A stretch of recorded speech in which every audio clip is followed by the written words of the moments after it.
Okay, so let's move along to the quackening now. So we have the quackening from Western Australia. We'll get on to the Ducks soon. I need to ask about the Ducks in a second. But firstly, they placed 18th. They were sync listed at 19th.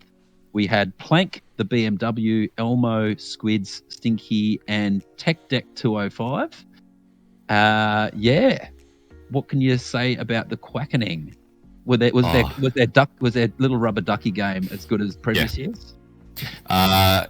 Okay. Side story. I got home, started unpacking my luggage, and I found a duck in one of the pockets of my pants. And I messaged the BMW, and I said, "How?" And he just said, "We have ways?" ? And I have no idea how that duck got there.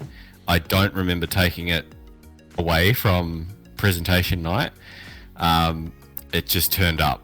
So I have a theory on that. So from my vantage point at the presentation dinner, I could see the all of the trophies and stuff were like right in front of me, and so we have a shield now with a Helios phaser on it for the host site nomination.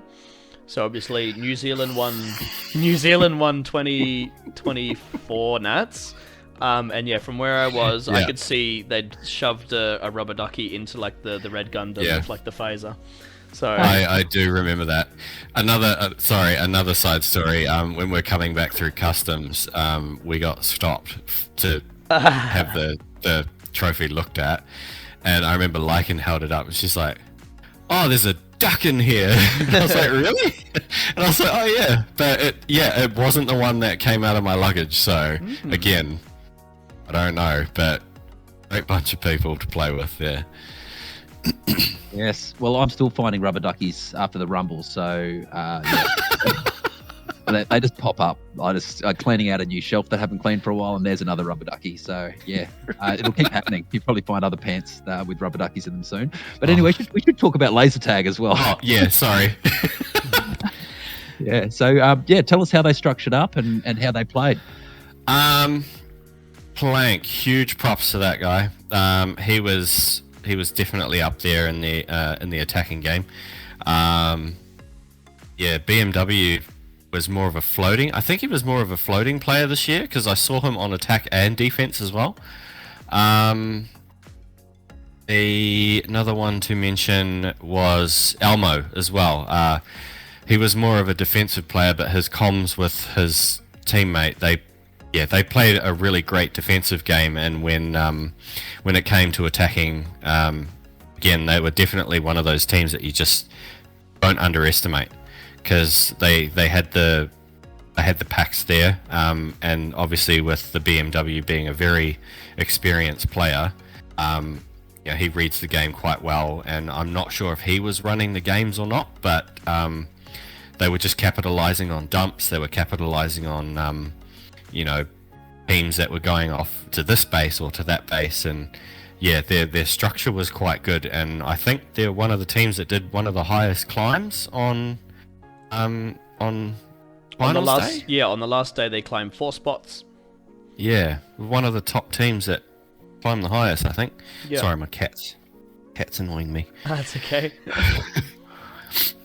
Yeah, we got eliminated by them. We got second to them in our game against them, and I couldn't be happier with how our last game went against them. They played it really well.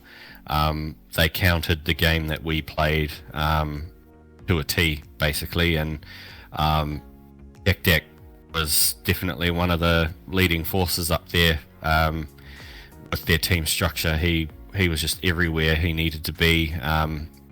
There's just no faulting those last few games that they played. They were just really well played. Yeah, I think interestingly, Plank had the 11th highest base average of the entire comp, and that's including a couple people that played like 1 or 2 games that had like 2.0 averages. So you could say he was in the top 10, but officially on the thing, he's 11th place for the highest base average of the entire comp. So for those that weren't there, Plank was this pretty short dude, long crazy hair, and he was like a bloody bullet running around everywhere. It was pretty crazy. He could put on quite a pace, kind of a little bit reminiscent of like what the Spartans looked like in 2019 Sunny Coast Nats. They were just like sprinting around everywhere. It was pretty. It was pretty nuts. It was pretty funny to watch as well. Just as a ref, just sitting there seeing this guy going crazy, running laps around the base, people are like, "Where is this dude? Oh, there he is. He shot me again." So yeah, he was the. When people were talking about people moving around fast, he was definitely one of the first people that came into the conversation. So yeah, well done, Plank. Very good Nats. First Nats as well. Was it really? He had a 1.28 tag ratio, which on a 1.2 GRC. So that's telling you if he's small and he's fast, he's probably getting around the arena. Yeah. And that style of play, you get around the arena and you accumulate. And he must be doing it pretty well. He must be not conceding too many tags to get a 1.28 tag ratio. So that's promising for that team. Yeah, definitely. How many other of their players were new? I think this was Tech Deck's first nationals. I don't remember seeing the name Stinky before, but I know Squid's Elmo played Darwin Nationals. Okay, that's probably why I don't recognize them. Yeah. Yeah, I'm just when I saw Tech Deck's name, I'm like, Tech Deck 205. I think we should maybe start a petition and see if he wants to change his alias to 205. I think that'd be such a cool alias. 205. 205. Yeah. How cool! I'd love to be a 205. It would be sick. Something that the WA players could discuss, perhaps. Yeah. So, what have you got for us, gentlemen, in terms of the next evolution of the Quackening? How are they going to press into the next tier, given that they're actually not that far away from it? Yeah, again, they've got experienced players on their team, and especially with the new ones coming in, it's just getting that experience up, keep playing together as a team. I sound like a broken record saying it, but it's one of the best things that you can do, especially if you're looking at progressing as a team. Just keep playing with each other, in game, of course, but just keep finding what works for you as a team, and stick with it. And if there are things that you want to try, just look for guidance from the ones that have been playing for a little bit longer than you have. And I don't see them